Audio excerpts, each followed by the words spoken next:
ഞാനിന്ന് തയ്യാറാക്കുന്ന മിൽക്ക് ഐസാണ്. അപ്പോൾ അതിന് വേണ്ടി 1.5 ഗ്ലാസ് പാലെടുത്തിട്ടുണ്ട്. അതുപോലെ തന്നെ 3 ടേബിൾ സ്പൂൺ പഞ്ചസാര എടുത്തിട്ടുണ്ട്. കാരണം പാലിൽ മധുരം ഇല്ലല്ലോ. അപ്പം 3 ടേബിൾ സ്പൂൺ പഞ്ചസാര എടുത്തിട്ടുണ്ട്. ആ പഞ്ചസാരയും കൂടെ നമുക്ക് ഈ പാലിലോട്ട് ഇട്ട് കൊടുക്കാം. ഇതിലേക്ക് നമുക്കൊരു 1/2 ടീസ്പൂൺ ഏലക്ക ചതച്ചതും കൂടെ ഇട്ട് കൊടുക്കാം.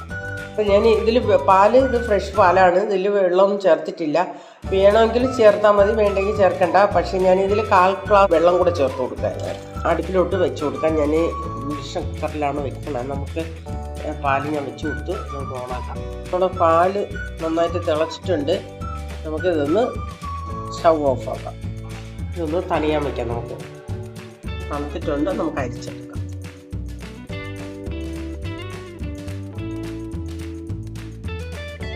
ഫ്രീസറിലോട്ട് വെച്ച് കൊടുക്കാം. അപ്പം നമ്മുടെ മിൽക്ക് ഐസ് റെഡി ആയിട്ടുണ്ട്.